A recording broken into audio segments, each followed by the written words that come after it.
même qu'on en arrive là, c'est lors des premières mesures du président Trump, notamment suite à son conflit avec les grandes universités, notamment Columbia et Harvard, en avril dernier, suite au conflit israélo-palestinien, je disais déjà qu'il va y avoir un shift, un énorme shift dans la manière dont les familles entendent et où elles entendent envoyer leurs enfants étudier.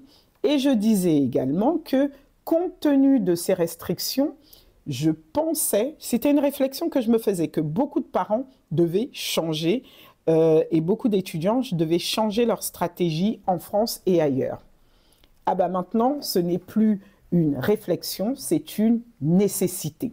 Donc, j'accompagne des jeunes et leurs familles et aujourd'hui, vous n'avez plus le choix.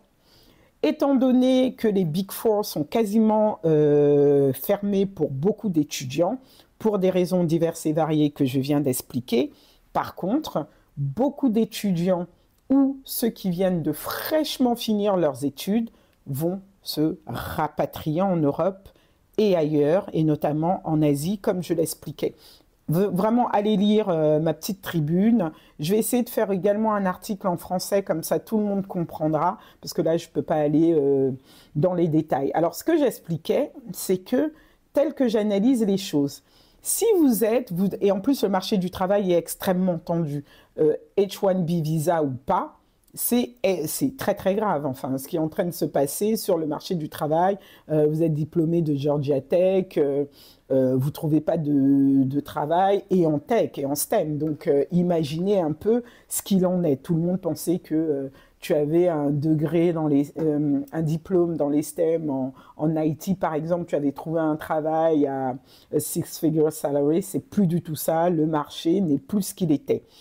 Et avec ou sans H1B visa, ce que j'observais déjà, c'est que beaucoup de jeunes diplômés disaient « Ok, là, je ne peux pas travailler aux États-Unis, je ne trouve pas, ou le climat est tendu, l'insécurité administrative et légale fait que ça va être difficile de travailler ici sereinement, et notamment si vous êtes Southeast Asian, Nigerian, etc., ou Chinese. » Donc, ce que j'observais déjà, c'est que ces étudiants ou jeunes diplômés décidaient, bah, moi, je vais aller travailler, je vais aller faire un master en Europe, notamment. Je vais faire 1 an de plus. Ça coûte quasiment rien pour eux, à l'échelle de ce qu'ils ont déjà payé dans les Big Four. Donc, je vais aller faire 1 an de plus dans une université ou une grande école d'ailleurs. Et ce diplôme-là va me permettre, au regard des systèmes un peu équivalents aux OPT, va me permettre notamment d'intégrer plus facilement le marché du travail dans ces pays-là. Et ces jeunes sont extrêmement bien formés, ils sont à minima bilingues, et l'environnement de travail pour des talents comme les nôtres est quasiment anglophone, quel que soit le pays. Donc, il y a une facilité pour les entreprises d'avoir donc des personnes très bien formées auxquelles elles n'avaient pas forcément accès en nombre sur le marché du travail local. Et donc, j'observais et je voyais qu'il y avait une augmentation de personnes qui s'installaient, qui venaient faire des MSc d'1 an, et en plus, avec l'augmentation des diplômes totalement en anglais proposés par les universités à 2 ou 3 000 euros, qui sont contestés par beaucoup d'étudiants français, mais qui, pour ces étudiants étrangers, sont une bouchée de pain.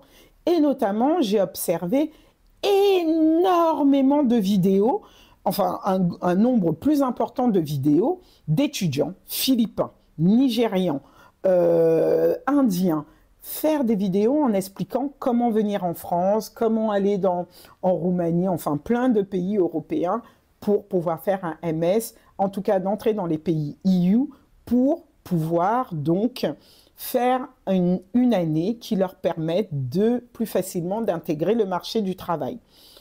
Et je me disais, les stratégies de nos étudiants un peu moins compétitifs commençaient à être sérieusement peu efficaces face à ces talents venus d'ailleurs et qui ont faim. Ils n'ont pas le choix, ils sont obligés de travailler et ils sont également du Global South. Donc, ils ne sont pas dans des revendications identitaires, sociales, etc. Ils veulent travailler. Et donc, dans une démarche RH, dans un système capitaliste et productif, vous allez les recruter. Et je disais aux parents, je disais aux jeunes, attention, attention, attention, attention, parce que la médiocrité ne paiera plus. Hey, what's your name? Parth, Where are you from? from Tucson, Arizona. Originally? Jaipur. How long have you been in the US? 8 years. What is one thing that you've learned in this 8-year journey in the US? Persistence. Just be persistent about what you want. One advice for someone who wants to move abroad, especially in the US. If you're somebody in the tech field, I would hold off in moving to the US right now. I think the market's very fickle. Don't know what's going to happen in 2 years. If you do not have solid financial backing, do not move to the US. And what I mean by solid financial backing is, you know, your parents can pay off your loan. If you don't have that, do not move right now. It's very difficult to get jobs and it's even difficult to pay back your loan then. On m'avait pas entendu, on m'avait pas écouté. Là, lundi, je vous ai dit, this is happening. This is happening. At a scale, à une échelle que je n'avais pas imaginée, et encore plus rapidement. Donc maintenant, réveillez-vous. On m'a demandé cette partie de la vidéo, je l'ai réservée aux membres du club parce que c'est une analyse que je porte depuis longtemps, comme je le disais. J'ai créé un club de parents où on discute de l'éducation et notamment des stratégies éducatives et que les parents devraient donc adopter. Et donc cette partie de la vidéo, je vais la réserver donc aux parents qui sont membres du club. Si vous voulez vous joindre au club, n'hésitez pas. Vous m'envoyez un DM avec votre adresse email ou vous m'envoyez directement un email et je vous indiquerai tous les moyens qui s'offrent à vous pour entrer dans le club.